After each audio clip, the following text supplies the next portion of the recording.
4h17, como prometemos aqui no Bandeirantes Acontece, Cid Torquato está conosco, será o entrevistado desta sexta-feira. Cid, que sempre está aqui, colabora com o Bandeirantes Acontece, ele que é advogado e presidente do Econ Libras. Cid, muito boa tarde, bem-vindo, muito bom falar com você também. Hoje, Ronald Jimenez não está por aqui, eu, Bruna, estou com o Zaidan, tudo bem? Bruna, prazer. Zaidan, boa tarde, tudo bem? Olá, tudo bem, Cid? Tudo bem, Zaidan, tudo ótimo. Muito contente de estar aqui hoje para falar sobre o assunto que nós temos em pauta, que é um assunto muito importante, Bruna.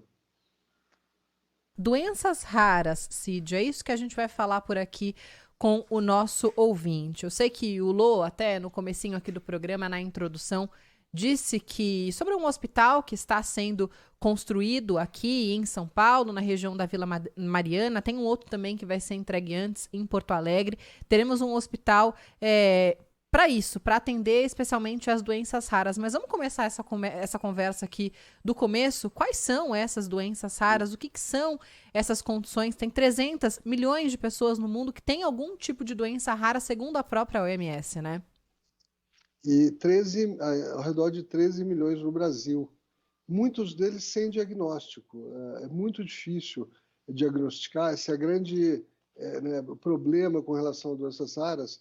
É não só o pouco investimento que o mundo ainda tem com relação a elas, mas com isso, né, mesmo em termos técnicos, a dificuldade de você conseguir detectar que é uma doença rara. Existem entre 6 e 8 mil doenças raras. Os cientistas e os médicos não chegaram a uma conclusão. Tem doenças que têm dois casos no mundo inteiro. Tem alguns casos no Brasil. Então, essa questão, né, delas serem muito únicas, muito específicas, muitas vezes, atrapalha muito no processo de combate, né, de tratamento, porque as questões são muito individualizadas e os investimentos acabam não chegando para os cientistas, para os médicos, para os ativistas fazerem pesquisas e desenvolverem tratamentos para as pessoas acometidas por doenças raras. Ô Cid, aí que está, não é? São raras, você disse que algumas aí em que há 2, 3 casos no mundo, então é claro que você não tem cursos específicos, muitas vezes, médicos especializados, já que são situações raras, né? E nós teremos em São Paulo um hospital voltado para atenção às pessoas que têm alguma doença rara. Porto Alegre vai inaugurar o primeiro hospital nacional, se não me engano, o primeiro, né? E São Paulo, na Vila Mariana. Qual o impacto, a importância desse tipo de instalação para cuidar dessas pessoas? Zaidan, eu fico muito feliz de falar desse caso, né? Porque eu, como secretário, comecei essa história lá atrás, na minha gestão. Eu parabenizo muito a atual secretária Silvia Greco e principalmente o secretário executivo João Cury, os dois trabalhando em parceria, mas foi o João Cury que lembrou que a Secretaria de Educação tinha um terreno de 2.000 metros quadrados usado ali na Vila Clementino, que é onde estão todos o maior centro, né, de hospitais, de entidades que cuidam de pessoas com deficiência, né, da Unifesp, e lembrou que tinha um terreno de 2.000 metros quadrados usado para estacionamento e ofereceu esse terreno. Né, na minha gestão eu não consegui, os terrenos oferecidos não foram bons.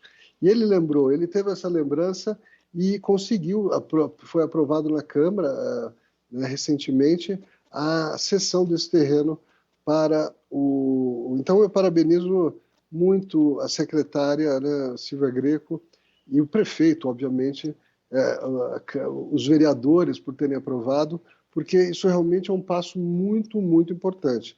Isso coloca São Paulo e o Brasil potencialmente na vanguarda dos estudos sobre doenças raras, né? Estudos genéticos, estudos caros, e estudos que não são feitos em boa parte do mundo. Então, isso é um grande passo para o Brasil em termos, né, em termos de ciência, mas é uma notícia muito boa, principalmente para as pessoas com doenças raras, que vão ter um centro de referência aqui em São Paulo, né, em Porto Alegre e outros 3, né? E também eu queria parabenizar não só a secretária e o secretário executivo, mas também uma pessoa chamada Antoine Dyer.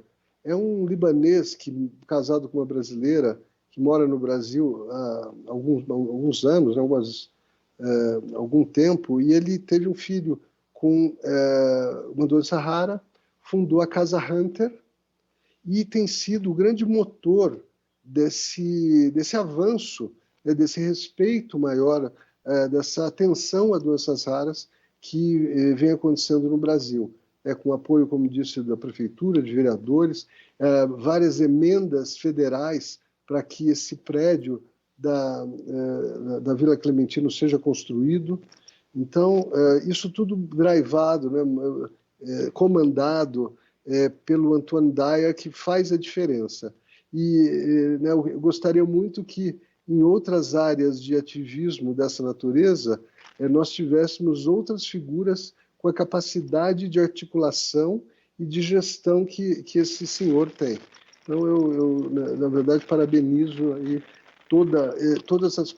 esse grupo que se empenhou para que esse sonho, né, na verdade, das pessoas com doenças raras se tornasse realidade. Ô Cid, eu tenho 2 perguntas para você. A primeira ainda com relação ao hospital, essa instalação na Vila Clementino, e há também esse hospital em Porto Alegre. E, claro, são inéditos no Brasil. Então, obviamente, haverá uma demanda que não ficará restrita a Porto Alegre e São Paulo. Gente do mundo inteiro, tendo esse tipo de problema, terá onde ir. A estrutura em São Paulo é suficiente para uma demanda nacional? Não. É por isso que estão previstas outras unidades. Então, São Paulo vai ser provavelmente, né, a maior unidade, né, e o hospital, e daí você vai ter, em Porto Alegre, em outros locais que estão sendo pesquisados, né, mas você vai ter outros centros de excelência, né, que não estão equipados como São Paulo, mas vão poder fazer o atendimento, o tratamento e, principalmente, como eu disse, a questão da pesquisa genética. Porque a maioria das doenças raras, 80% delas, tem origem genética. E hoje já é possível né, mexer nessa genética para que para evitar ou para minimizar o impacto dessas doenças, né? E, né, além da questão genética, as doenças raras também decorrem por infecções bacterianas ou virais, alergias, câncer, causas degenerativas, mas, como eu disse, 80% das questões são genéticas. Então, o ponto central da questão científica é o estudo, né, da genética das doenças raras para ver como combater essas doenças geneticamente. Cid, uma última da minha parte, mudando de assunto, porque eu quero muito ouvir você sobre isso, mas para nossa alegria, porque aí eu sei que a coisa será bem feita, né? Você, com a Silvânia Gambiag, vão cuidar aí do projeto de acessibilidade do novo Pacaembu. Então, eu queria saber como é que está esse trabalho, o que está previsto para o Pacaembu, Cid? Olha, o Pacaembu, eu digo, brincando, Zé, que o Pacaembu é o Coliseu de São Paulo, né? Você vai a Roma, você vai ao Coliseu. E você vem a São Paulo, você pode ir ao Pacaembu. Então, é um lugar, né, absolutamente único na cidade, emblemático, querido por todos. Então, se espera muito do Pacaembu. Eu posso garantir que eu tenho acompanhado o projeto maravilhoso, né? As intervenções que vão ser feitas, elas valorizam o Pacaembu e não, de forma alguma, tiram o charme né, e, obviamente, as funcionalidades dele. Pelo contrário, amplia e torna o Pacaembu um lugar de multiuso, que ele já tem essa característica historicamente, né? Porque tem um clube atrás que sempre foi aberto para a população. Então, isso vai continuar assim. Eu posso garantir que a parte de acessibilidade, tanto arquitetônica como comunicacional e digital, estão sendo uma grande preocupação, está sendo algo que né, os gestores abraçaram como algo fundamental. E, além disso, quer dizer, além da questão do compliance, né, de você ter acessibilidade porque acredita que ela é fundamental, obviamente esses grandes projetos eles só são aprovados se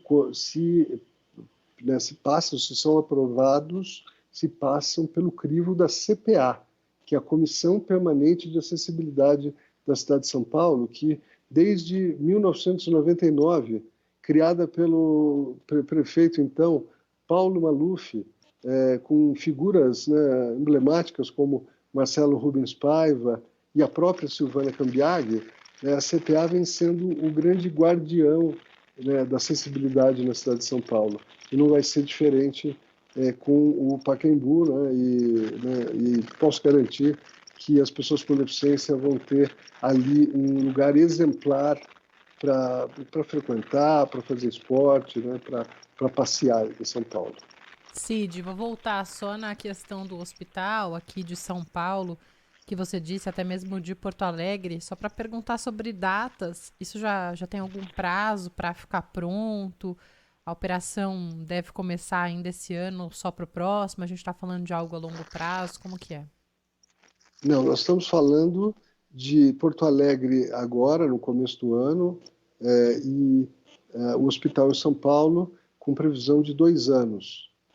Então, e eles estão bastante capitalizados, né? Não é uma operação, vamos ver o que acontece. Não, pelo contrário, todo planejado, tudo, né, com doações e com investimentos já garantidos. Então, eu acredito que as datas vão ser mantidas, né, e a gente vai ter em breve, né, em 2 anos, aqui em São Paulo, uma referência mundial.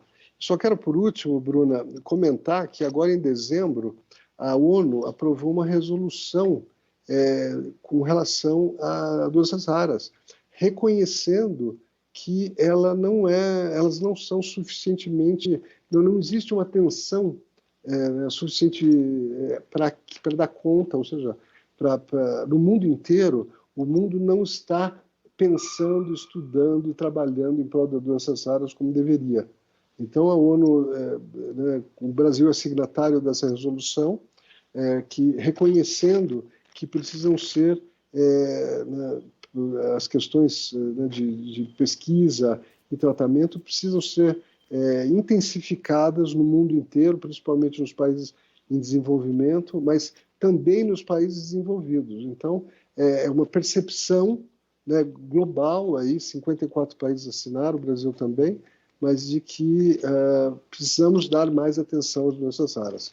O que coloca, mais uma vez, se nós soubermos fazer a coisa, o Brasil numa posição muito interessante no plano mundial, porque aqui no Brasil também comandado, aí, articulado pelo Tony e pela equipe dele, e por outras pessoas, obviamente, agora cada vez mais um reconhecimento maior sobre a importância da gente tratar bem essas pessoas, né, que às vezes têm vidas muito curtas, e nós temos que, na medida do possível, garantir a elas qualidade de vida enquanto elas estão vivas e prolongar ao máximo, né, a possibilidade de viver, né, dignamente dessas pessoas. Cid, o nosso produtor aqui do Bandeirantes Acontece, o Luiz Henrique Lô, tem uma pergunta para você. Diga lá, Lô. Prazer, Cid, conversar contigo. Minha pergunta é, voltando um pouco ao assunto do Pacaembu, quais medidas são planejadas para os diferentes tipos de público que vão frequentar o novo Pacaembu? Lógico, né? Porque tem os jogos de futebol, que são espetáculos que foram frequentados por muitas gerações, tem muita nostalgia envolvendo isso, e também o público que vai frequentar o complexo que vai ser construído atrás no antigo tobogã, aquele hotel que vai trazer outro tipo de público, né? Quais medidas vão diferenciar os dois espaços? Olha, eu posso responder muito mais pela parte de acessibilidade, né? Então, essa sua pergunta, ela diz respeito à dinâmica toda do espaço. O que eu sei dizer é que o que eu vi, não sei se você já viu algum dos vídeos produzidos, entre no site pacaembuoficial.com.br e vocês vão ver imagens 3D, vídeos sobre o novo Pacaembu e ter a ideia do que vai ser oferecido lá. Então, só o que eu tenho a dizer que na parte da acessibilidade, por exemplo, nós vamos ter várias opções para o estádio, por exemplo, que o único lugar para pessoas com deficiência cadeirantes era pela entrada 9, se eu não me engano, né? Então tinha um espaço pequeno reservado para pessoas com deficiência e só ali. Agora não, agora as pessoas com deficiência vão ter mais espaços para ocupar em posições diferentes e alturas diferentes da arquibancada, das cadeiras, e essa visão de um Pacaembu para todos expandida para todo o complexo. Então, eu garanto que essa parte de acessibilidade, que nós não vamos ter problemas e reclamações por parte dos amigos e colegas com deficiência. Conversamos aqui no Bandeirantes Acontece nesta sexta-feira com o Cid Torquato, advogado e presidente do Icon Libras, sempre aqui conosco. Cid, obrigada, viu? Bom fim de semana, boa sexta-feira para você. Muito obrigado pelo tempo, viu? Muito obrigado. Abraço, Cid. Tchau, Zaidan. Um abraço.